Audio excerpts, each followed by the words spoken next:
First year వింటర్లో ఎలాంటి internship apply చేయాలి ఏంటి అనేది కొంచెం మార్కులు తెచ్చినవాడు అలాంటి వాడిని కలిస్తే ఏదైనా ఇంటర్న్షిప్ ఏమైనా అవకాశం ఉంటే చెప్తాం.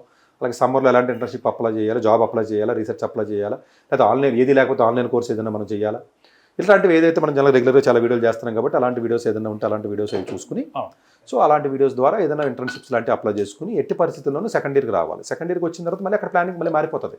అక్కడ టెక్నికల్గా మనం ఎలా స్ట్రెంగ్తన్ అవ్వగలం, అక్కడ సెకండ్ ఇయర్ ఎండింగ్ వరకు కూడా ఏదైనా మన ప్రాజెక్టులు చేస్తామా, లేకపోతే కోర్స్ నేర్చుకుంటామా, లేదా ప్లేస్మెంట్స్కి వెళ్దామా, లేదా హైయర్ స్టడీస్కి వెళ్దామా ఏంటి అన్న దానికి సంబంధించి సెకండ్ ఇయర్లో నాలెడ్జ్ బాగా గెయిన్ చేసి సెకండ్ ఇయర్ ఎండింగ్ వచ్చేసరికి జీపీఏ వస్తుంది. అప్పుడు క్లారిటీ వస్తుందండి.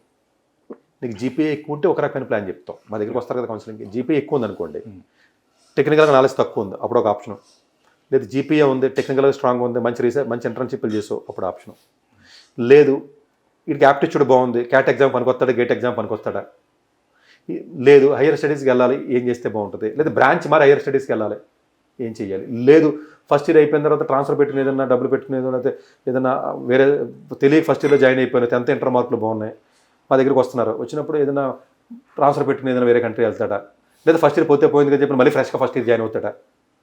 ఇప్పుడు ఫస్ట్ ఇయర్లో నేను అన్న ప్లాన్ అంతా జరగలేదండి, ఫెయిల్ అయిపోయింది, ఇంకా మీరు కంటిన్యూ చేయక ఉపయోగం లేదు, ఇంకా టైర్ 3లో మీరు కంటిన్యూ అవ్వకూడదు, బయటకు వచ్చి ఇంకేమైనా చేయాలా, వేరే కాలేజీలో జాయిన్ అవ్వాలి. ఇప్పుడు ఫర్ ఎగ్జాంపుల్ మీకు 6 జీపీ వచ్చింది, 4 సబ్జెక్టులు ఫెయిల్ అయిపోయారు, ఇంకా ఉండే ఉపయోగం ఉంది. మళ్ళీ అప్పుడు వేరే ప్లాన్ బయటకు రావాలి, లేదు మార్కులు వచ్చినాయి ఇంకా కొంచెం బెటర్ కాలేజీకి వెళ్తే ఏమైనా ట్రాన్స్ఫర్ పెట్టుకుని వెళ్ళగలమా, మనకు 10th 12th మార్కులు ఉన్నాయా, లేదా ట్రాన్స్ఫర్గా ఏమైనా అమౌంట్ అవుతుందా, లేదు సెకండ్ ఇయర్లో కొంచెం పికప్ చేశారు మళ్ళీ సబ్జెక్టు, అక్కడ యాప్టిట్యూడ్ బాగుందా వీడికి, హార్డ్ వర్కింగ్ నేచర్ ఉందా లేదా. బట్ ఇదంతా చేయాలంటే చాలా స్ట్రెంగ్త్ ఉండాలండి. చాలా కాలేజీలో జనరల్గా అవకాశం ఉండదు. నేను 2 రూల్స్ ఫాలో అవ్వమని ఒక వీడియో చేశాను కదా, అది 100% ఫాలో అయినోడికి ఈ వీడియో కూడా వర్తిస్తుంది. ఆ వీడియోకి కనెక్షన్ అది.